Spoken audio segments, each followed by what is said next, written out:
Story 1: The Clockmaker's Guest. The night began like any other Christmas Eve. Snowflakes dusted the windows, and the warm glow of the fireplace filled the living room. My dad was tuning the old radio for carols while my younger sister Lily decorated cookies in the kitchen. The air smelled of pine and vanilla, a scent that always brought comfort. My best friend, Marcus, was staying over for the holiday. We were inseparable, and his reckless ideas always led us into trouble, or adventure. After dinner, we retreated to the attic. A space cluttered with relics from my family's past. It was cold up there, but it was also quiet, perfect for hiding from Lily's sugar-fueled singing. Marcus rummaged through a stack of old boxes, his flashlight casting eerie shadows on the walls. "Have you heard of the Clockmaker's Guest?" Marcus asked, his voice low and conspiratorial. I raised an eyebrow. "No. Sounds like one of your ghost stories." He smirked. "Not a ghost. Something worse. My cousin told me about it. They say there's an old ritual, you know, something you're not supposed to do." "Let me guess," I said. "You want us to do it?" Marcus grinned. "It's just a story. Don't tell me you're scared." I rolled my eyes, feigning boredom. "What's the story?" He sat cross-legged on the dusty floor, his flashlight illuminating his face. The clockmaker was a recluse. Lived here in town a century ago. They say he built clocks so precise they could predict a person's death to the second. But there was a price. People who tried to cheat the clocks would vanish. And if you call him, his guest comes instead. "His guest?" I asked, intrigued despite myself. Marcus leaned closer. "A shadow that doesn't belong. Comes at midnight, only if you summon it, and it offers you something." "What kind of something?" He shrugged. "Depends. A second chance. A punishment. Maybe just your soul. No one knows for sure." I scoffed, but the chill in the attic felt sharper. "So how do you summon it?" Marcus's grin widened. "You have to find a clock that's broken but still ticking. And then, at midnight, you say, 'Clockmaker, send your guest.' 3 times. I stared at him. "You're kidding." "Afraid?" he teased. "Of course not," I shot back. "But where are we going to find a broken clock?" Marcus stood, brushing dust from his jeans. "Your dad's workshop. He's got a ton of old clocks in there." We crept downstairs to my dad's workshop. It was dimly lit, filled with the smell of oil and old wood. Sure enough, in a corner, we found an antique clock with a cracked face. Its hands were stuck at 12, yet it emitted a faint, uneven ticking. Marcus placed it on the table between us. "Ready?" he asked. His excitement barely contained. "This is stupid," I muttered. But I didn't stop him. We waited until midnight. The room was silent except for the clock's broken rhythm. When the moment came, Marcus leaned over it and whispered, "Clockmaker, send your guest." The words hung in the air like frost. "Clockmaker, send your guest." The shadows seemed to deepen. "Clockmaker, send your guest." For a long moment, nothing happened. I let out a shaky laugh. "See? Just a dumb." The ticking stopped. Marcus and I froze. The air grew dense, pressing against my lungs. The shadows in the room seemed to writhe, and then, impossibly, one peeled itself away from the wall. It was human-shaped but wrong, its edges blurred, as though it were barely clinging to reality. "Who called me?" the shadow rasped, its voice a low, grating whisper. Marcus gripped my arm. "Did you see that?" "Yeah, I see it." I hissed. "What do we do?" The shadow turned toward Marcus. You spoke the words, it said. What do you seek? Marcus stammered. I don't want anything. The shadow tilted its head, and for a moment, the room was filled with a sound like grinding gears. No one summons without purpose. You will offer something. Marcus's breathing grew rapid. I didn't mean to. Then I will take, the shadow hissed, moving closer. Wait. I blurted out. Stepping forward. What if we refuse? The shadow paused, its hollow gaze fixing on me. Refusal is not an option. The clockmaker's guest always leaves with something. Marcus's voice trembled. Why us? Why does it have to be now? The shadow chuckled, its voice grating like broken glass. It does not matter why. You called. The debt must be paid. I grabbed Marcus's arm. Run. I whispered. The shadow's form flickered, almost amused. Run? You cannot escape time. Marcus and I bolted toward the door. The air seemed to thicken, and the door wouldn't budge. You think you can flee? The shadow murmured, its voice closer now. Let us go. I shouted. We didn't mean it. The shadow's laughter echoed. Ignorance is no excuse. Choose, or I will. Marcus looked at me, his face pale. I'm sorry, he whispered. I didn't know. The shadow reached for him. Desperation surged through me. Take me instead. I screamed. The shadow paused. Considering. A noble offer, it said. But not tonight. It retreated into the walls, leaving a voice like a fading echo, the clockmaker always collects. The clock shattered. Its broken pieces scattering across the floor. We bolted upstairs without a word. We never spoke of that night again. Marcus moved away the following summer. But sometimes I catch him looking over his shoulder when he visits. As for me, I can't forget the shadow's parting words. Because every now and then, I hear that uneven ticking. Coming from clocks that shouldn't work. And I wonder when the clockmaker's guest will return. Story 2. It was Christmas Eve, and the campus was eerily empty. Most students had left for the holidays, seeking warmth and celebration elsewhere. But not me. I stayed behind. Telling myself I enjoyed the solitude. Deep down, I knew it was a lie. The dorm was deathly quiet, save for the occasional groan of old pipes. My room was lit by a flickering string of multicolored Christmas lights, their glow casting restless shadows on the walls. I tried to focus on a book. But the silence felt heavier with each passing minute. A sudden knock shattered the stillness. It was soft but deliberate. I froze, staring at the door. Nobody was supposed to be here. Maybe it was just my imagination. Then it came again, 3 slow taps. Who's there? I called out, my voice trembling. It's me, a voice replied from the hallway. It was low and strangely familiar. I hesitated. Who are you? Don't you recognize me?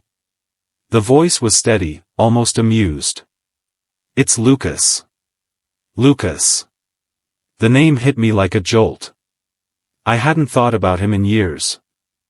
He had been my lab partner during freshman year, kind, quiet, and a little odd. One day, he simply stopped coming to class. Rumors swirled, but nobody knew for sure what happened. Lucas? I repeated. My hand hovering over the doorknob. What are you doing here? I came to see you, he said, his tone unsettlingly casual. It's Christmas, after all. Every instinct screamed at me to keep the door locked. How did you get in? Silence. Then, softly, you left the window open. My blood ran cold. I glanced at the window, which was firmly shut and latched. You're lying, I said, trying to keep my voice steady. Go away, Lucas. He laughed, a sound that sent chills down my spine. That's not very welcoming. I thought we were friends. Lucas, you shouldn't be here, I said, my voice firming up. It's late. Go home. I don't have a home, he replied, a strange sadness creeping into his voice. Not anymore. They took everything from me. What are you talking about? I asked, my heart pounding. The experiment, he said, his tone darkening. In the basement of the science building. They said it would make me better, stronger. But they lied. Lucas, I don't understand, I said, edging away from the door. What experiment? You don't need to understand, he said. His voice calm again. You just need to come with me. I'll show you. No, I said firmly. I'm not going anywhere with you. Don't make this harder than it has to be, he said. His tone suddenly cold. You'll regret it. Lucas, stop this, I said, raising my voice. If you don't leave, I'll call the police. He laughed again, a hollow, eerie sound. The police can't help you. They're part of it, you know. They're the ones who locked me away. What do you mean, locked you away? I asked, despite myself. The basement, he said. I was trapped there for years. Alone. Forgotten. Until I figured out how to escape. Lucas, you're not making any sense, I said, my voice shaking. It will make sense soon, he said. Almost kindly.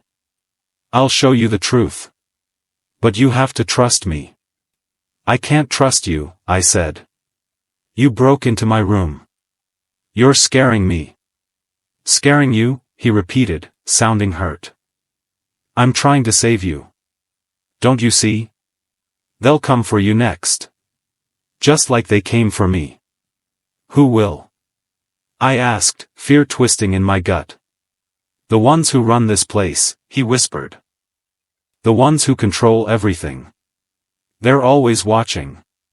Listening. The lights flickered, and I jumped. Lucas chuckled softly. See? They know we're talking. They don't like it. Stop it. I said, trying to keep my voice steady. You're not making sense. They'll make sense of it for you, he said cryptically. Soon enough. Before I could respond, the lights went out completely, plunging the room into darkness. Lucas? I called out, my voice trembling. I'm still here, he whispered, so close it made me jump. And I'll always be here. Watching. Waiting. Stay away from me. I screamed, fumbling for my phone. But it was gone, vanished from the nightstand. You don't need that, Lucas said calmly. No one's coming for you. It's just us now. Suddenly, I felt his hand brush against mine in the darkness. I yanked it away, scrambling back toward the door. But the floor felt different beneath me, slick and cold. It's starting.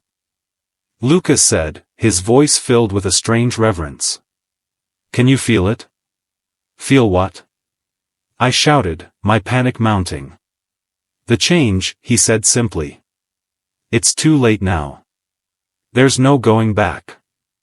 The lights flickered back on, but the room was no longer mine.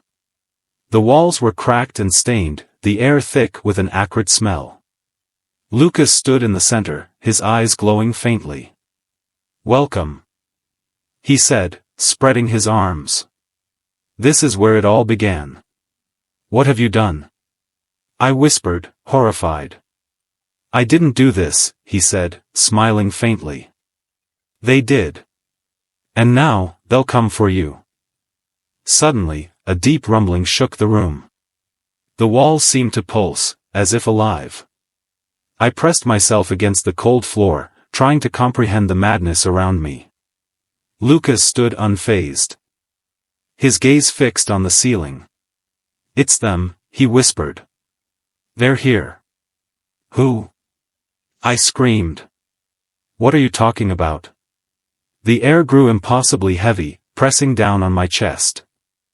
From the shadows, shapes began to emerge, twisted, humanoid forms that flickered like static on a broken screen. Their faces were indistinct, shifting, as if they couldn't decide what to be. "You see now," Lucas said, his voice filled with awe. "They've always been here. Watching. Waiting." One of the figures stepped closer, its movement unnatural and jerky.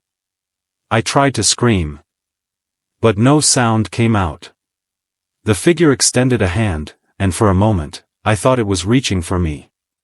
But then it turned to Lucas. "Take me," he said, his voice steady. "Leave them. They're not ready." The figure hesitated, its flickering form looming over Lucas. Then, in a flash, it enveloped him. His body convulsed, and a horrible, inhuman scream tore from his throat. The other shapes surged forward, and the room dissolved into chaos. I scrambled backward, pressing myself against the cracked wall. My vision blurred as the shadows closed in. And then, suddenly, everything stopped. Silence. Darkness. When I opened my eyes, I was lying on the floor of my dorm room. The walls were intact, the light steady. There was no sign of Lucas or the twisted figures. My phone buzzed on the nightstand. A message lit up the screen. "We'll be watching. Always." I stared at it, my hands shaking. Outside. The first rays of dawn broke over the campus, but the air felt colder than ever. Somewhere in the distance, I thought I heard Lucas's voice, soft and lingering. "It's not over." Story 3: The Doll in the Box. Christmas of 2023 was meant to be special for Daniel, his wife Emily, and their 6-year-old daughter, Sophie. They had just moved into their new home, a charming Victorian house on a quiet street. It was their first Christmas in the house, and they had gone all out. The front yard glistened with lights. A large wreath adorned the door, and their living room was dominated by an enormous pine tree, its branches heavy with ornaments and gifts. "It's perfect," Emily said, smiling as she set the last gift under the tree. Sophie twirled in her red dress, clutching her favorite stuffed bunny. "Can we open just one tonight, Daddy?" Daniel chuckled, crouching to her level. "Not until morning, sweetheart. You know the rules." That night, the family enjoyed hot cocoa by the fireplace, the warmth of the season filling the room. But as the clock struck midnight, Daniel thought he heard a noise, a faint rustling coming from the living room. "Did you hear that?" he whispered to Emily as they lay in bed. "Probably the wind," she murmured sleepily. Daniel wanted to believe her, but something about the sound unsettled him. He got up and crept downstairs. The living room was empty, the tree standing tall and undisturbed. Yet, something felt off. Shrugging it off as nerves, he returned to bed. Christmas morning was a whirlwind of laughter and torn wrapping paper. Sophie squealed with joy as she unwrapped a dollhouse, while Emily admired the bracelet Daniel had chosen for her. The gifts seemed endless, and soon, the living room floor was a sea of colorful debris. As Sophie reached for the last gift under the tree, Daniel spotted something odd. A small box, wrapped in plain brown paper, sat unnoticed in the corner. He frowned, certain it hadn't been there the night before. "What's that?" Emily asked, noticing his gaze. "No idea," Daniel replied, picking it up. The tag simply read, "To Daniel." "Open it," Sophie urged, her eyes wide with curiosity. With a hesitant glance at Emily, Daniel tore off the paper. Inside was a small wooden box, its lid slightly warped with age. His hands trembled as he opened it. Inside was an old porcelain doll. Its painted features faded and cracked. Its once blonde hair was brittle, and its dress was tattered and stained. Daniel's breath hitched. The doll looked eerily familiar. "What is it?" Emily asked. Her voice tinged with concern. Daniel stared at the doll, his mind racing. It looks like a doll my sister used to have," he whispered. "Before she died." That evening, as Sophie played with her new toys upstairs, Daniel and Emily sat by the fireplace. The doll sat on the coffee table between them, its glassy eyes catching the flickering light. "Are you sure it's the same one?" Emily asked, her brow furrowed. "I'm not sure of anything anymore," Daniel admitted. "But the resemblance is uncanny. My sister's doll had a scar on its cheek from when she dropped it. This one has the same mark. But how would it get here?" Emily's voice dropped to a whisper. "Who would send it?" Daniel shook his head, his mind clouded with unease. "I don't know." That night, Daniel couldn't sleep. He found himself drawn to the living room, where the doll still sat. As he stared at it, memories of his sister, Lily, flooded his mind. She had disappeared one summer afternoon when they were children. Weeks later, her body had been found in the woods, clutching her favorite doll. The case was never solved. "Why now?" he muttered to himself. "Why after all these years?" As if in response, a faint giggle echoed through the room. Daniel froze, his heart pounding. The sound had come from the direction of the doll. "Who's there?" he demanded, his voice shaking. The room remained silent, but the doll's glassy eyes seemed to gleam in the dim light. Daniel grabbed it and stormed upstairs, determined to rid himself of the haunting relic. The next morning, Daniel told Emily about the giggle, but she dismissed it as stress. However, strange occurrences began to plague their home. Sophie's toys were found scattered in odd patterns, and whispers filled the air at night. The doll always seemed to move, even when no one had touched it. One evening, Sophie approached Daniel, holding the doll. "Daddy," she said, her voice small. "Lily says she wants to come home." Daniel's blood ran cold. "What did you say?" "The doll," Sophie replied, her eyes wide. "She told me her name is Lily. She's sad. She wants to come home." Daniel snatched the doll from her hands and locked it in the attic. That night, he dreamed of Lily, her tear-streaked face, her pleading eyes. "You left me," she whispered in the dream. "Why did you leave me?" Daniel woke with a start, drenched in sweat. The whispers in the house grew louder, more insistent. Emily, too, began to hear them, and Sophie's behavior became increasingly strange. She spoke to the doll as if it were alive, often laughing at unheard jokes. Unable to bear it any longer, Daniel decided to burn the doll. He built a fire in the backyard and threw the porcelain figure into the flames. As it burned, a high-pitched scream echoed through the air, making him stagger back in fear. The fire roared, unnaturally bright, before suddenly extinguishing itself. When Daniel turned around, the doll was sitting on the porch, untouched. "She won't let you," Sophie said from the doorway, her voice eerily calm. "Who?" Daniel demanded, his voice cracking. "Lily," Sophie replied. "She's mad, Daddy. She says you have to remember." The family moved out of the house shortly after, but the doll followed them. No matter where they went, it would reappear, always in plain sight. The whispers continued, growing louder with each passing day. And then, one day, Sophie disappeared. The police searched everywhere but found no trace of her. When Daniel returned home that night, the doll was waiting for him, sitting in Sophie's empty bed. Its cracked porcelain face seemed to smile. A note lay beside it, written in a child's handwriting. She's with me now. Don't look for her. Daniel fell to his knees, clutching the doll as sobs racked his body. In the distance, he thought he heard a giggle, followed by the faint sound of footsteps disappearing into the night. To this day, Daniel still searches for answers. The doll remains locked in a glass case, untouched but ever watchful. And every Christmas, he hears the faint giggle of a child, reminding him that some wounds never heal, and some mysteries are never meant to be solved. The shadows of Aaron's Hollow. The village of Aaron's Hollow was always peaceful. Nestled deep in the heart of a dense forest, it seemed untouched by time or the outside world.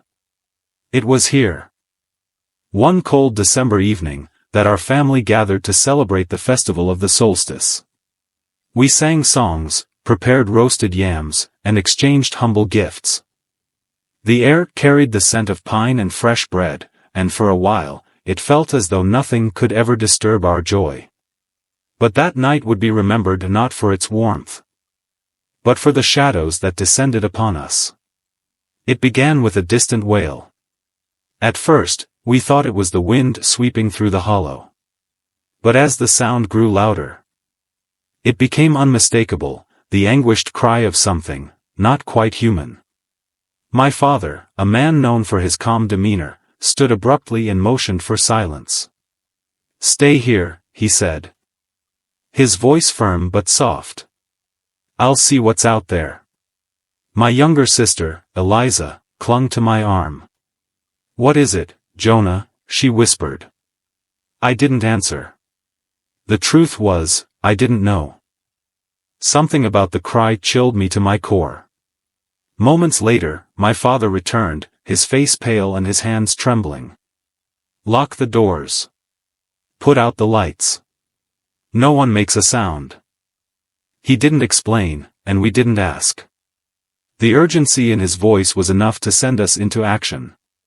We extinguished the candles and bolted the door, sitting together in the dark as the wailing outside grew louder. It was joined by a rhythmic pounding, as though something heavy was being dragged across the forest floor. And then came the whispers. Low, guttural murmurs surrounded the house, too quiet to make out, but chilling nonetheless. Eliza buried her face in my chest, her small body trembling.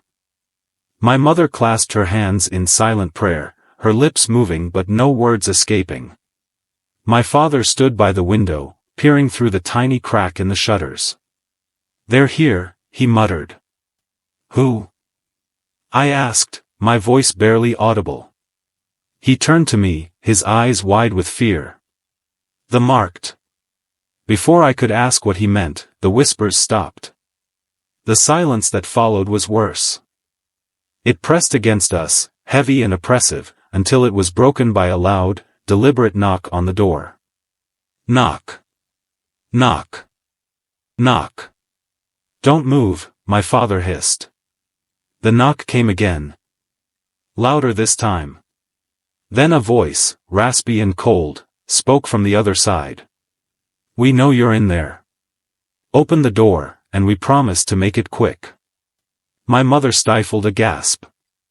My father reached for the axe he kept by the fireplace, his knuckles white as he gripped the handle. The voice chuckled, a sound that sent shivers down my spine. "No? Very well. We'll come in ourselves." The door shook as something heavy slammed against it. Again and again, the blows came, each one stronger than the last. The hinges groaned, and the wood began to splinter. My father positioned himself in front of us, raising the axe. "When I say run, you run," he said, his voice steady despite the fear in his eyes. Before he could finish, the door burst open. And they poured in. Figures cloaked in tattered robes, their faces hidden behind grotesque masks carved from bone and wood. They moved with unnatural speed. Their whispers now a cacophony of hisses and growls. My father swung the axe, striking one of them in the chest. The figure fell, but its companions didn't stop. One of them lunged at him, knocking him to the ground. My mother screamed as another grabbed her, dragging her toward the door. I grabbed Eliza's hand and bolted for the back window. "Run, Jonah! Take her and run!" My father shouted, his voice echoing over the chaos. I hesitated, torn between staying and obeying, but when I saw the blood pooling beneath him, I knew there was no choice. I pulled Eliza through the window, and we ran into the forest. The shadows followed. We ran until our legs gave out, the whispers always just behind us. Eliza sobbed, and I held her close, trying to muffle her cries. We hid beneath the roots of an ancient tree, its gnarled branches twisting above us like skeletal fingers. For a moment, the forest was silent. Then, a voice.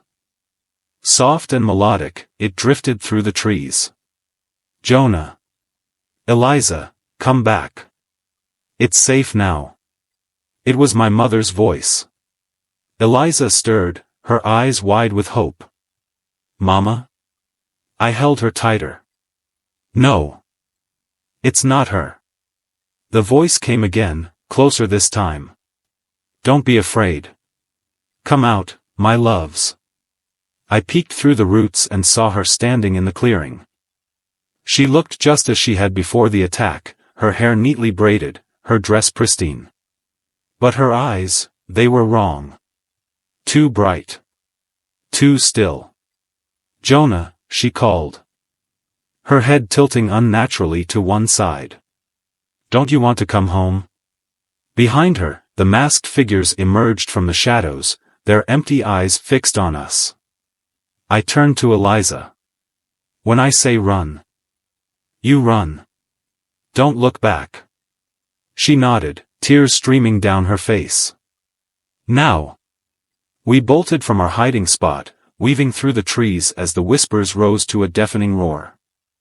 I could hear them behind us, their footsteps impossibly fast, their laughter echoing in the night.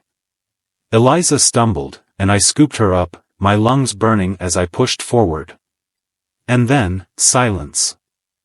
I stopped, my chest heaving. We were in a clearing, the moonlight illuminating the ground around us. The whispers were gone. The forest was still. Did we lose them? Eliza whispered. Before I could answer, a voice spoke from the darkness. "You can't run forever." The last thing I remember is the sound of Eliza screaming before everything went black.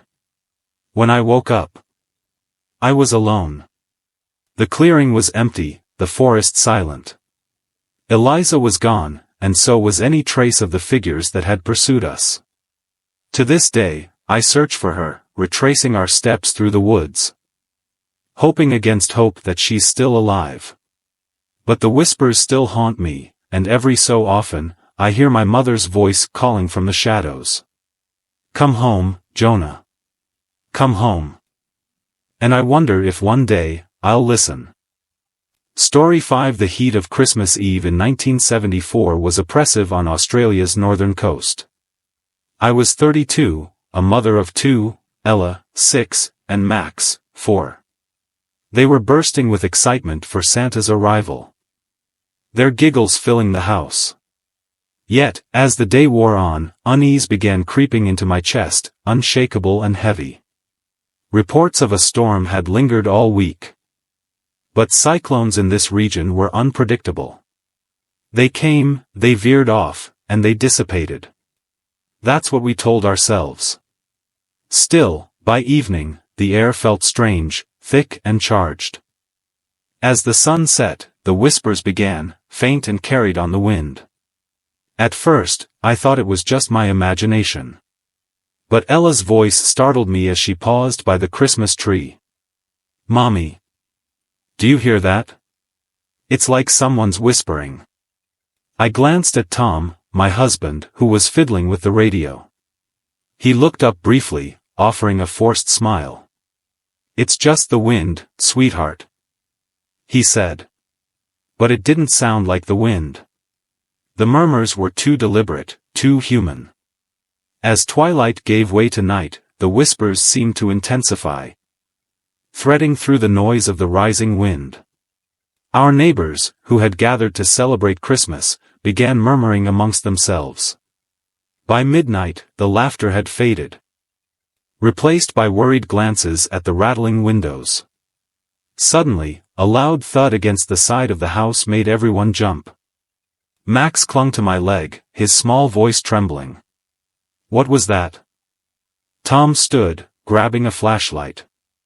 Probably just debris, he muttered, heading for the door. Don't go out there.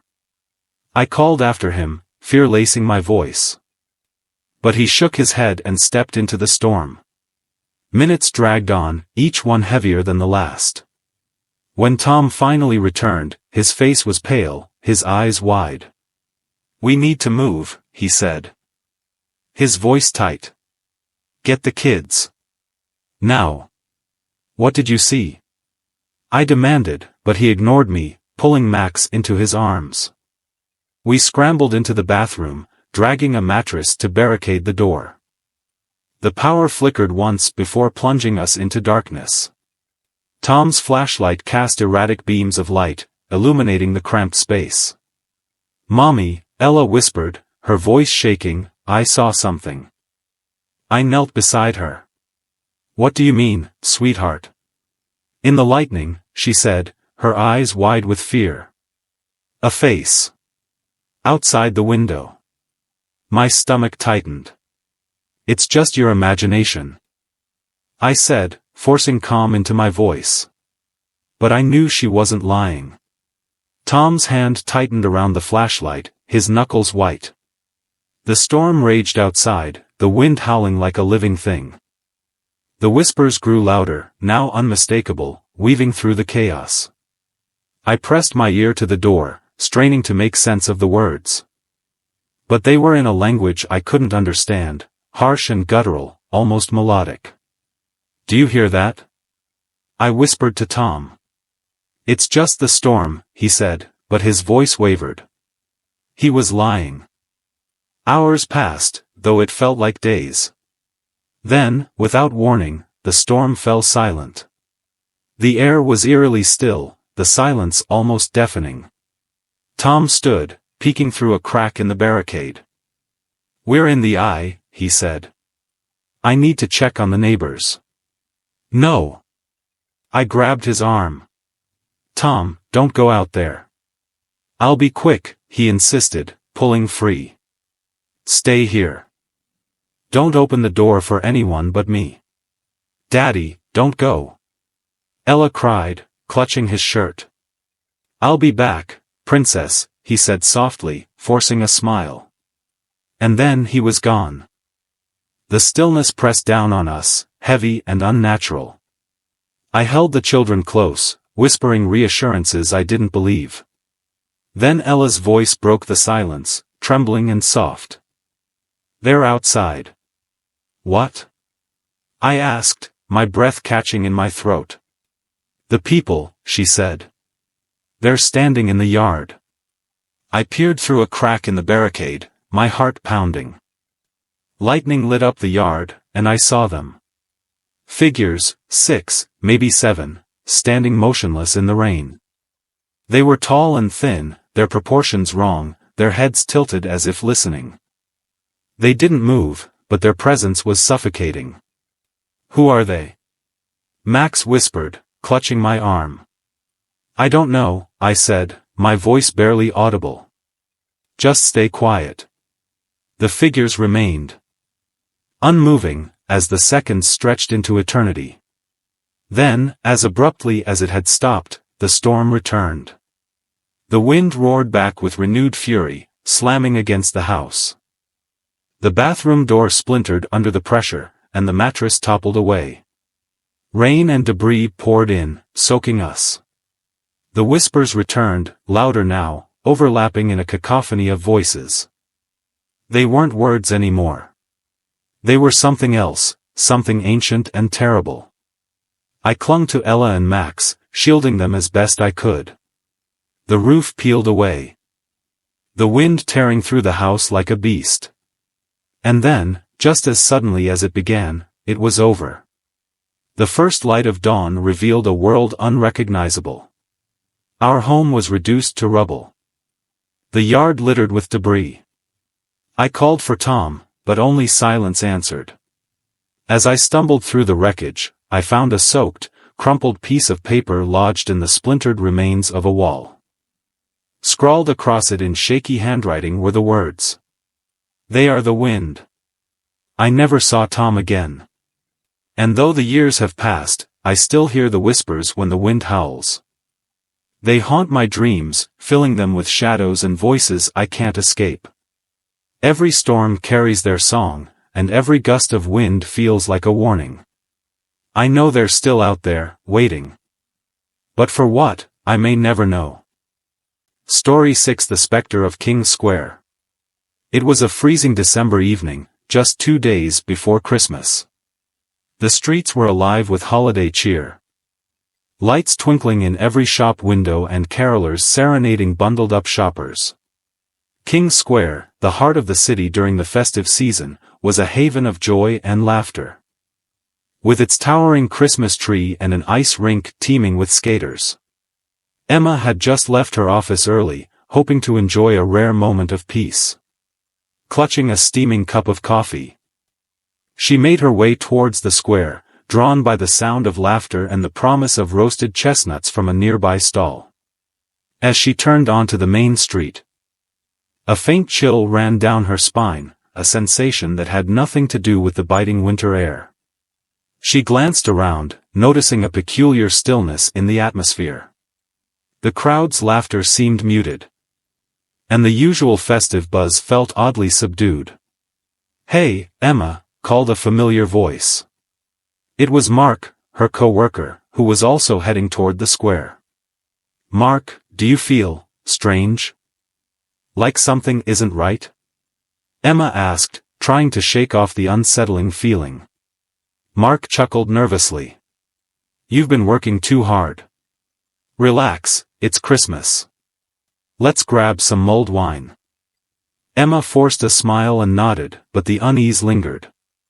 As they reached King's Square, the air grew colder.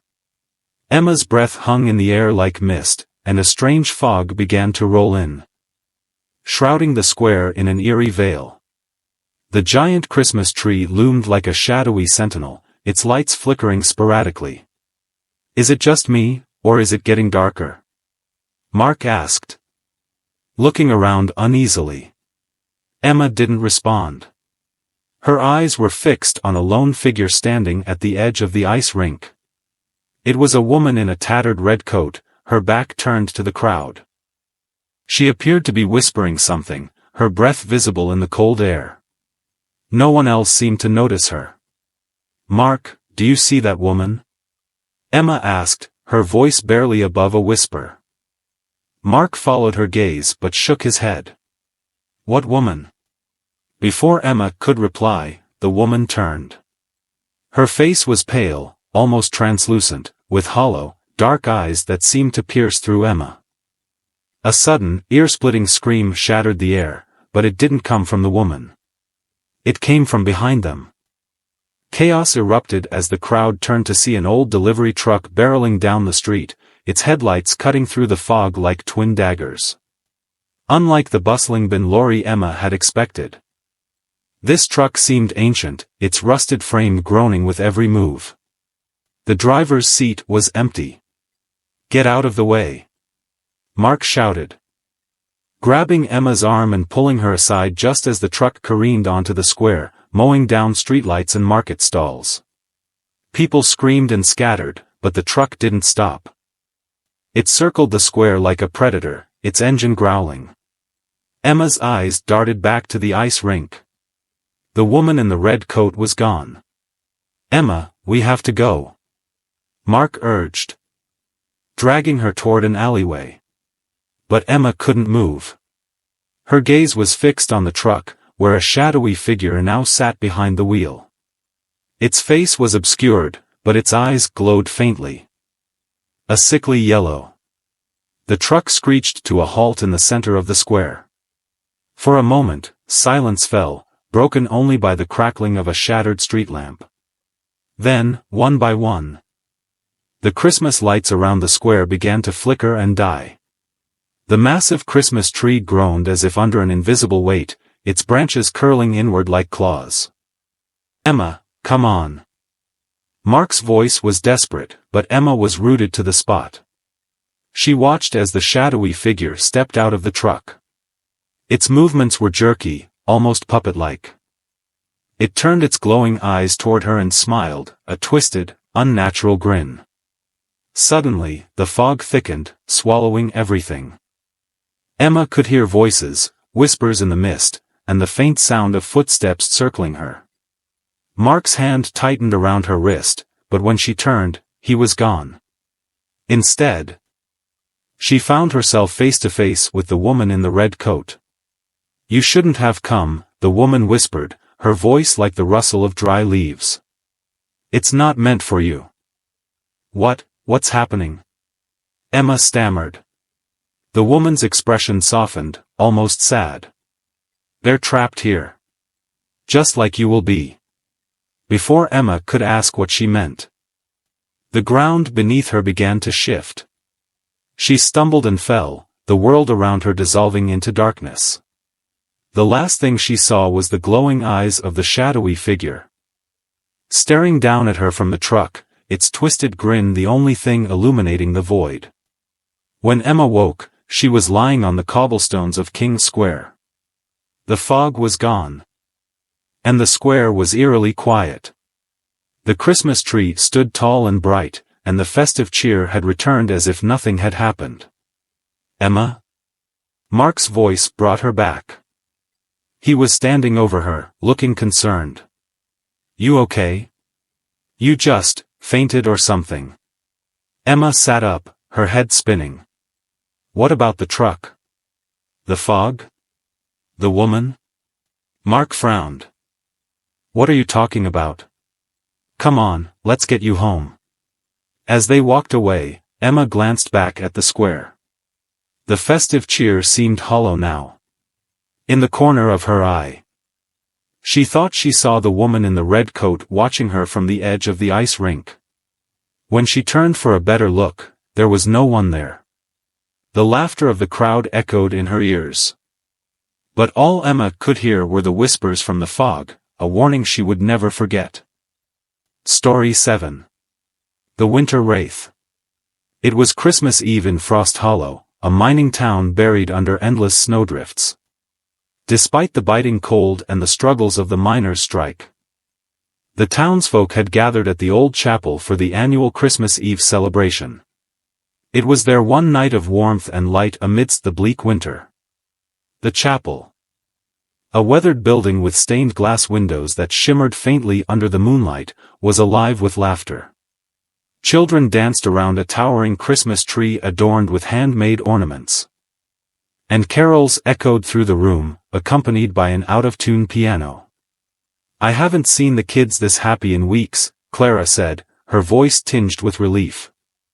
She held her son Danny close as they stood by the punch table. "It's good for them to have some joy, even with everything going on." Her friend Martha nodded. "It's what we need, a bit of hope. Let's pray nothing spoils it." The miners and their families were wary, their lives shadowed by mysterious accidents that had claimed several men in recent months. Some whispered that the company wanted to break their spirits. Others spoke of darker things. At the back of the room, Sam, a young man with sharp eyes and a perpetual frown, stood guard. He had a reputation for being suspicious of outsiders, and tonight was no exception. "What's wrong, Sam?" Clara asked as she approached him. "I don't like this," he muttered, his gaze sweeping over the crowd. "Too many new faces. And have you noticed the windows? Frosted from the inside, but it's not that cold in here." Before Clara could respond, the lights flickered, and the carols stopped mid-verse. A hush fell over the room, broken only by the sound of the wind howling outside. "Who's there?" a man near the entrance barked. The door had creaked open, revealing only darkness beyond. A voice answered, low and chilling, "The fire comes for the unworthy." Gasps rippled through the crowd, and then the lights went out completely. Panic seized the room. Parents clutched their children, and voices rose in confusion. "Stay calm," shouted the priest, but his voice was drowned out by screams as someone yelled, "Fire!" Sam's voice cut through the chaos. "There's no fire. Stay where you are." But the warning came too late. The crowd surged toward the narrow staircase that led outside. In the chaos, Clara lost hold of Danny. "Danny," she screamed, shoving through the panicked bodies. Martha grabbed her arm. "We'll find him. Don't stop." Through the chaos, Clara caught sight of Danny near the Christmas tree. He wasn't alone. A tall, shadowy figure stood beside him, its face obscured by the dark. Danny reached out to the figure, who bent down as though whispering to him. "No!" Clara screamed, shoving her way forward. But when she reached the tree, both Danny and the figure were gone. The air grew icy, and the room seemed to shift. Clara spun around, disoriented. She heard faint laughter, high-pitched and echoing, but couldn't tell where it came from. "Danny," she cried again, her voice breaking. Sam appeared beside her, his face pale. "We need to get out," he said. "This place isn't right." "No, I'm not leaving without him," Clara sobbed.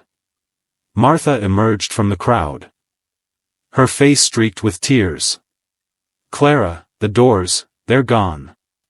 The stairs lead nowhere." "What do you mean?" Sam demanded. "Look for yourself," Martha whispered. Sam and Clara pushed through the crowd to the staircase, but Martha was right. The stairs no longer led outside but descended into a black void. The doorway was gone, replaced by smooth, unbroken stone. "What is this?" Sam whispered, his voice trembling. The shadowy laughter returned, louder this time. From the void at the bottom of the stairs, a voice rose, cold and cruel. "You were warned." The laughter swelled, mingling with screams as the darkness crept upward, swallowing the room. Clara clung to Sam, her heart pounding. "We have to find Danny," she cried. But Sam's eyes were fixed on the void. "I think it's already found him." The last thing Clara saw before the darkness claimed them was the Christmas tree, its lights flickering, and a pair of glowing eyes watching from the shadows. The chapel was found empty the next morning, its doors sealed shut and the windows frosted over. No bodies were recovered. But the townsfolk whispered of faint laughter that echoed from within on cold, still nights. The legend of Frost Hollow grew, and every Christmas Eve, a single candle would flicker to life in the chapel's window, casting its eerie glow into the snow-covered town. No one dared enter to see who, or what, lit it. Banda noi. Kio daimon doi thoi jua kak nan vat trong ka trian dai them da tang hap dan vatamahan. ChatGPT da noi. ChatGPT. Dui de la fin ban kio dai ka trian voi mon doi thoi chi tit han jua kak nan vat, tau them suit song tang, hoi hop vabian. The Winter Wraith. It was Christmas Eve in Frost Hollow, a mining town buried under endless snowdrifts. Despite the biting cold and the struggles of the miners' strike, the townsfolk gathered at the old chapel for the annual Christmas Eve celebration. The children's laughter and the soft hum of carols filled the air, momentarily pushing aside the shadows of hardship. Clara stood near the punch table with her friend Martha, watching their children, Danny and little Grace, dance around the towering Christmas tree. "Look at them," Clara said with a soft smile. "You'd never guess how much we've all been through." Martha nodded, though her face betrayed unease. "I know. But something feels off tonight." Clara turned to her. "What do you mean?" Martha hesitated, glancing toward the chapel's stained-glass windows. "The frost. It's inside the glass. Like it's spreading toward us." Clara frowned but said nothing. Before she could dwell on it, Sam appeared behind them, his usual guarded expression even more severe. "Something's wrong," he muttered. Martha rolled her eyes. "You always think something's wrong, Sam. This is different." Sam insisted. He gestured toward the windows. "Have you seen the frost? It's moving. And have you noticed how quiet it's gotten outside? No wind. Not even the sound of footsteps on the snow."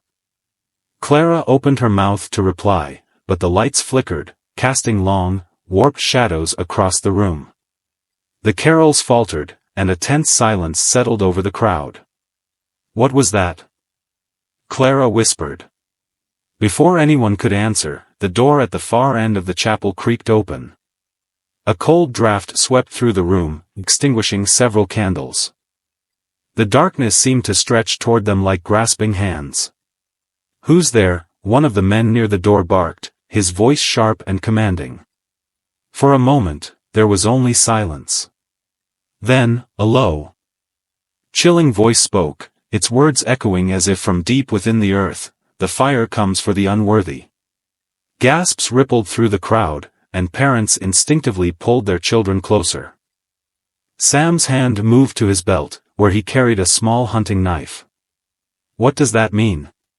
Martha whispered, clutching Clara's arm. "Stay calm," Sam said, his voice steady but tense. "It could be a prank. Let's not panic." Before he finished speaking, a scream erupted from the back of the room. Then another. A man bolted for the staircase, shouting, "Fire! There's a fire!" Panic spread like wildfire.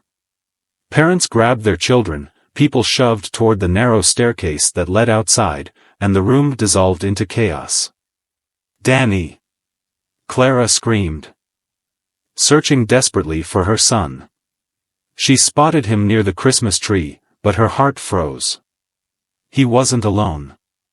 A tall, shadowy figure loomed behind him.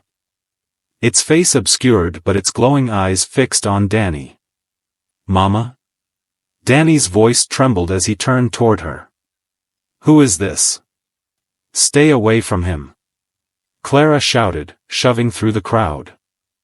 The figure tilted its head as if amused, then leaned down to whisper in Danny's ear. Before Clara could reach him, the figure vanished, taking Danny with it. "No! Danny!"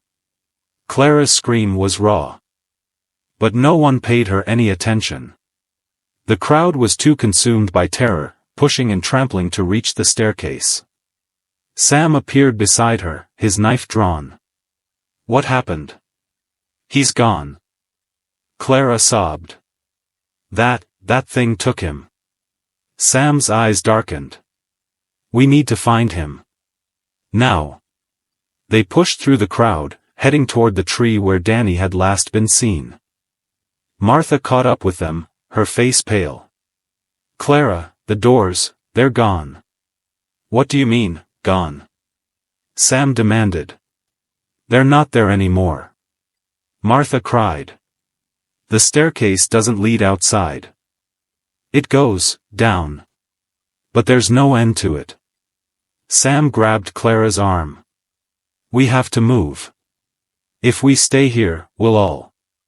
A voice interrupted him, soft and mocking, "You were warned." The three froze, their breath visible in the suddenly frigid air. The voice seemed to come from all around them, yet no one else appeared to hear it. Clara turned slowly, her eyes scanning the room. "Who's there?" she demanded. "What do you want?" The laughter returned, high-pitched and echoing. The room seemed to shift, the walls narrowing, the ceiling pressing down. Sam gritted his teeth, his grip on the knife tightening. "We need to get out of here," he said. "Now. There's no way out." Martha's voice was hysterical. "The stairs lead to nothing. The windows won't break." "We'll find a way," Sam growled. "Clara, stay close." As they moved toward the staircase, the lights flickered again, and a low hum filled the air. Clara stopped abruptly, her eyes widening. "Danny," she whispered. The shadowy figure stood at the top of the staircase, Danny at its side. His face was blank, his eyes dull and unseeing. Clara's legs gave out, and she fell to her knees. "Danny! Come to me," she begged. The figure raised a hand, and the hum grew louder. Clara felt her body grow heavy, her vision blurring. Sam stepped forward, raising his knife. "Let him go," he growled. "Or I swear, I'll." The figure tilted its head again, as if amused. "You think you can fight me?" Sam lunged, but the moment he reached the figure, he froze mid-motion. His eyes rolled back, and he collapsed to the ground, lifeless. "Sam!" Clara screamed. The figure's gaze shifted back to her. "You were warned," it said again, its voice like ice. "But you didn't listen." Danny turned slowly to look at her, his lips parting as if to speak. But before he could, the figure and the boy vanished, swallowed by the dark void of the staircase. Clara collapsed, her sobs echoing in the now empty chapel. Martha knelt beside her, trembling. "Clara, he's gone." Outside, the first rays of dawn illuminated the chapel's windows. Frost Hollow's streets were silent, save for the faint sound of laughter drifting on the cold morning air. To this day, no one in Frost Hollow knows what truly happened that Christmas Eve. The chapel remains abandoned, its doors sealed shut. But every year, on the anniversary, the sound of children's laughter can be heard echoing through the frozen streets. And in the darkness of the chapel's windows, two glowing eyes watch. Story 8. A Silent Christmas. Christmas morning in Charleston was supposed to be calm. I had been looking forward to savoring a cup of coffee while the city recovered from the revelry of Christmas Eve. Living in a historic district came with its charms, cobblestone streets, gas lanterns, and the quiet lull of the harbor. But the serenity was shattered before dawn. At 4:45 a.m. I woke to the sound of a strange metallic hum. It wasn't like anything I'd heard before, low, rhythmic, and almost mechanical, reverberating through the walls of my old apartment. Groggy and disoriented, I tried to dismiss it as a ship's horn from the harbor. But then came the high-pitched wail, a sound that sent a shiver down my spine. Curiosity overruled caution. I grabbed my coat, stepped onto my balcony, and squinted down King Street. The normally festive street was eerily still. No twinkling lights, no laughter. Just an unnatural silence punctuated by that dreadful hum. "Do you hear that?" a voice called. I glanced down and saw Mrs. Adler, my elderly neighbor, peeking out from her window. Her face was pale. "Yeah," I replied. "Any idea what it is?" She shook her head, her voice trembling. "It's coming from down the street." I turned my gaze toward the source of the sound. That's when I saw it. A dark van parked at the intersection, hazard lights blinking in the shadows. It was old, rusted, and completely out of place. "Looks like trouble," Mrs. Adler muttered. The hum abruptly stopped, replaced by a robotic voice emanating from the van. It was distorted, almost otherworldly. "Evacuate the area immediately. This is not a drill. Evacuate now." I froze, my breath clouding in the chilly air. A warning? At this hour? On Christmas? Across the street, other residents began to stir. A man in a bathrobe opened his door, stepping onto the sidewalk. "What's going on?" he yelled toward the van.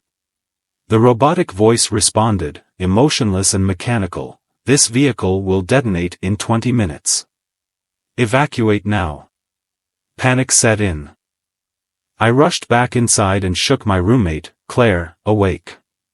"We have to go. Now." "What? Why?" she mumbled, still half asleep. There's a bomb. In a van. Down the street. Her eyes widened. Within minutes, we were out the back door, joining a growing crowd of neighbors in the alley. The air was thick with fear, whispers and hurried footsteps blending into a chaotic symphony. As we moved further from King Street, police cars and fire trucks screamed into the scene. Officers barked orders, urging people to keep moving. One officer, a tall woman with a calm but commanding presence, approached us. "Did you hear anything unusual before the announcement?" she asked. "There was this weird humming noise," I said. And then the voice. The officer nodded grimly and moved on, shouting for everyone to clear a wider radius. Claire grabbed my arm. "What if it's just a scare? Like a prank?" Before I could answer, the robotic voice blared again, louder this time. "Detonation in 10 minutes. Evacuate immediately." A man nearby muttered, "This is insane. Who does this on Christmas?" The officer from earlier returned, speaking into a radio.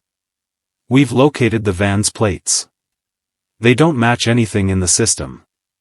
Still trying to establish ownership." "What about evacuation?" another officer asked. "It's moving too slow. We'll need to." Her words were cut off by the voice's final announcement: "Detonation in 5 minutes. Evacuate." The crowd erupted in panic. People pushing and running in every direction. Claire clung to my arm as we sprinted down a side street, trying to put as much distance between us and the van as possible. My mind raced. Why here? Why now? At exactly 5:05 a.m., the explosion came. The blast was so powerful it knocked us to the ground. A fiery orange glow lit up the sky, followed by a shockwave that shattered windows and set off alarms across the district. For a moment, everything was silent, except for the ringing in my ears. When I looked up, the van was gone. In its place was a massive crater, surrounded by twisted metal and burning debris. Smoke billowed into the air, carrying with it an acrid stench that stung my nose and eyes. Claire was shaking, her face pale. Around us, people sobbed, some injured, others in shock. And then I noticed something strange. Among the wreckage, there was no sign of human remains. No bodies, no blood. Just the remnants of the van and something else. Embedded in the pavement at the center of the crater was a small, glowing object. It pulsed faintly, emitting the same hum I had heard earlier. "What is that?" Claire whispered. Before I could answer, the officers surrounded the area, shouting for everyone to stay back. One of them approached the glowing object cautiously, speaking into his radio. "We've got something. It's not, I don't think it's human." The crowd grew restless, murmurs spreading like wildfire. Some speculated it was a bomb fragment. Others whispered about extraterrestrial technology. The officers quickly covered the object with a tarp, loading it into an unmarked vehicle. By sunrise, the street was cordoned off. And the city was left with more questions than answers. The media reported it as a targeted attack, but no group claimed responsibility. The glowing object was never mentioned in the news. To this day, no one knows why Charleston was chosen, or what was inside that van. Every Christmas, I think about that morning, the hum, the voice, the explosion, and the object. Whatever it was, it left behind a lingering unease, a reminder that some mysteries are meant to remain unsolved. Story 9. The Train to Nowhere. It was a snowy Christmas Eve in 1967, and the winter air was thick with a ghostly stillness as we boarded the night train to Black Hollow. I was traveling with my childhood friend, Evelyn. She was sharp-witted and always the one to add levity to grim moments, her laughter ringing like bells through the frostbitten air. The carriage was half empty, strangely so for a holiday. The few passengers huddled in silence, their faces obscured by scarves and shadows. I noticed Evelyn's brow furrow as her gaze flitted across the dimly lit compartment. "Why does it feel like a funeral procession?" she whispered, her breath frosting the air. I chuckled, though uneasily. "Maybe they're just tired travelers, Ev. Let it go." The train lurched forward with a metallic groan, the sound echoing unnaturally through the still night. We passed snow-draped landscapes that looked untouched by time, their stark beauty unnerving in the moonlight. An hour into the journey, Evelyn nudged me and pointed. "Do you see that man?" She whispered, motioning toward a figure at the end of the carriage. He was gaunt, his face pale as bone, his eyes fixed on the window, though there was nothing outside but endless snow. "He's probably just tired," I said, though a cold knot of unease twisted in my stomach. Evelyn leaned closer, her voice lower. "He hasn't blinked once. And his breath, it's not fogging up the glass." I shivered, pulling my coat tighter, but before I could respond, the lights flickered and dimmed. The train slowed unnaturally, as though struggling against an unseen force. "What's going on?" Evelyn asked, her voice edged with panic. The train jolted violently, throwing us forward. The lights went out entirely, plunging us into darkness. A collective gasp rippled through the carriage, followed by uneasy murmurs. Then, there was a sound, a low, mournful whistle that didn't belong to the train. It grew louder, like an unearthly wail, resonating in our bones. "Evelyn!" I shouted, reaching for her hand. "I'm here," she replied, her grip firm. "We need to get out of this carriage." We stumbled toward the door, guided by the dim glow of the emergency lights. The train had stopped entirely, and outside, the world was an expanse of white and black, the snow reflecting faint moonlight. But something was wrong. The tracks ahead disappeared into a dense fog that seemed to swallow the train. Behind us, the man Evelyn had pointed out was now standing, his face turned directly toward us. "Don't look at him," Evelyn hissed, pulling me away. "Why?" "Just don't," she insisted, her voice trembling. The door to the carriage groaned open, and icy wind tore through us. We climbed down into the snow, the cold biting through our clothes. Around us, the other passengers were exiting too, but they didn't look like people anymore, shadows flickering in the fog, their forms distorted and unnatural. "Evelyn, what's happening?" I asked, panic rising in my throat. She shook her head, her breath shallow. "I don't know, but we need to keep moving." We trudged through the snow, the train disappearing behind us into the swirling mist. The mournful whistle sounded again, closer now, and with it came whispers, soft and unintelligible at first but growing louder. "Do you hear that?" Evelyn asked, her voice barely audible over the wind. I nodded, too frightened to speak. The whispers were calling names, our names. "Evelyn, Henry." The voice was faint, disembodied, but filled with an unnatural familiarity. "Run!" Evelyn screamed, pulling me forward. We ran blindly through the snow, the voices growing louder, the fog closing in. Suddenly, we came upon a figure standing in our path, a young girl in a tattered white dress, her eyes hollow and black. She raised a hand, pointing behind us. "Turn around," she said, her voice cold and distant. We froze, too terrified to move. Slowly, we turned. The train was there, though it should have been miles away, its carriages twisted and broken, glowing faintly in the fog. Figures moved within, their forms shadowy and wrong, their faces obscured. And then, we saw ourselves, sitting inside the train, staring blankly ahead. "No," Evelyn whispered, her grip on my arm tightening. "This can't be real." The girl's voice came again, closer this time. You never left. You never will. The last thing I remember is the sound of the whistle, louder than ever, and the feeling of being pulled back, as though the fog itself had hands dragging us into its cold embrace. When I awoke, I was alone, lying in the snow beside the tracks. The train was gone, and so was Evelyn. I searched for her for hours, calling her name until my voice broke.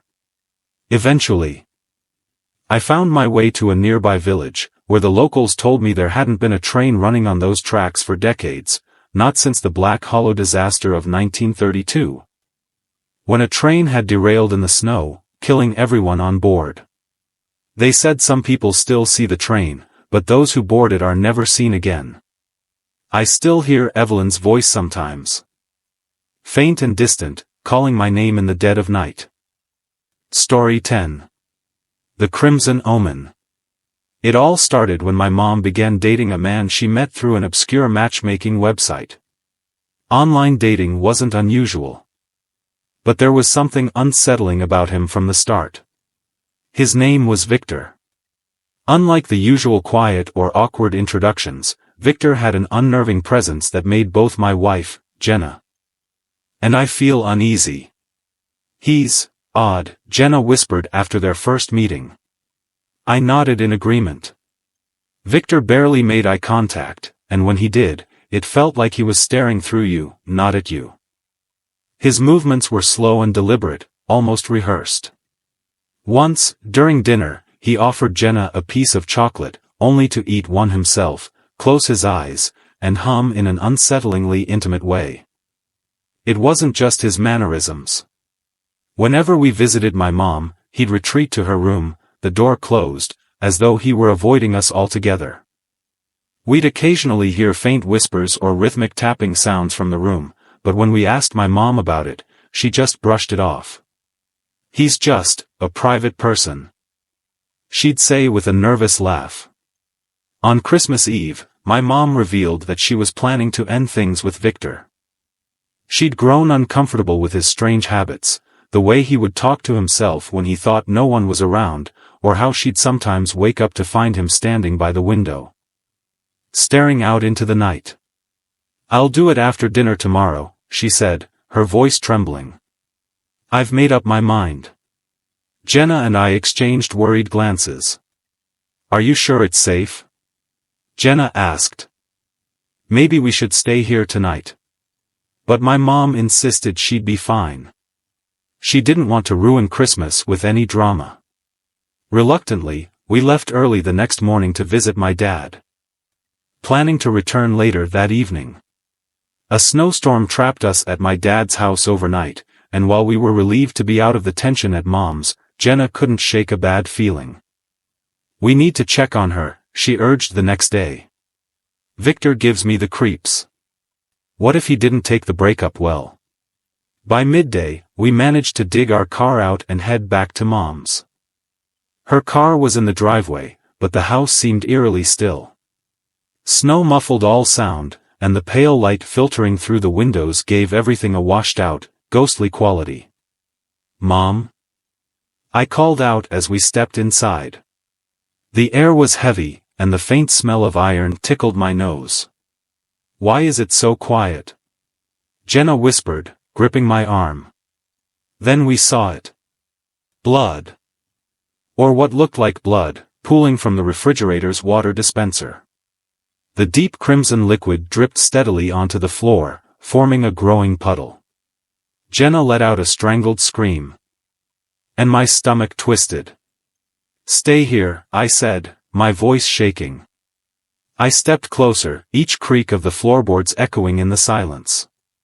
My mind raced with horrific possibilities. Was Victor still here? Had he done something to her? Mom? I called again, my voice cracking. No answer. My hands trembled as I reached for the fridge door, dreading what I might find. With a deep breath, I yanked it open. Inside was a bag of defrosted berries, its contents leaking through a torn corner. The smell of iron was the juice, not blood. My knees buckled with relief. It's just berries, I said, laughing nervously. Jenna didn't laugh. She was staring at something behind me, her face pale. What? I turned to see my mom standing in the hallway, dripping wet. A towel clutched around her shoulders. What are you two doing here? She asked, her voice sharp with confusion. We thought something happened, Jenna stammered. Victor, is he here? My mom frowned. No, I haven't seen him since yesterday morning. Why? We explained the blood and the berries. My mom's face grew even more puzzled. I don't buy frozen berries, she said slowly. I've never bought them. Those aren't mine. A chill ran down my spine. Jenna stepped closer to me, her hand gripping mine tightly. Then, who put them there? I asked. My mom didn't answer. Her gaze shifted to the living room window. The snow outside was pristine, untouched. Except for one set of footprints leading from the woods to the house, and none leading back. That night, my mom locked all the doors and windows for the first time in years. We stayed up, each of us straining to hear any sound, any sign of movement outside. But the house remained silent. At one point, Jenna broke the silence. Do you think he's watching us? My mom shook her head. But her hands were trembling. I don't know. He's never done anything like this before. What else has he done? I pressed. She hesitated, then sighed. I didn't want to worry you. But a few times, I'd find little things moved around the house. Nothing big, just unsettling. Like my slippers being on the wrong side of the bed. Or the kitchen cabinets left open when I'm sure I closed them. Jenna leaned in. Did you ever confront him? I did, my mom admitted. He always had an excuse. Said he was cleaning up or looking for something. But it never felt right. The conversation trailed off, each of us lost in our own thoughts. Around midnight, the faint sound of tapping echoed through the house. We froze. Did you hear that? Jenna whispered. It's probably the wind, my mom said, though her voice wavered. But the tapping grew louder. More deliberate. It seemed to be coming from the back door. I grabbed a flashlight and motioned for them to stay put. Be careful, Jenna urged, her eyes wide with fear. I crept to the door. My heart pounding. The tapping stopped as I reached it. Slowly, I unlocked and opened the door. The freezing air bit at my skin, but there was nothing there. Just the snow, undisturbed. When I returned, Jenna was holding my mom's hand tightly. What did you see? She asked. Nothing, I said. No footprints. No one's there. My mom's face paled. Then who was knocking? She whispered. Victor never came back. My mom changed her locks the next day and filed a police report. They didn't find anything unusual.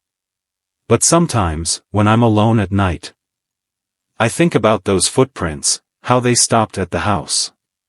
And I can't shake the feeling that somewhere out there, Victor is still watching.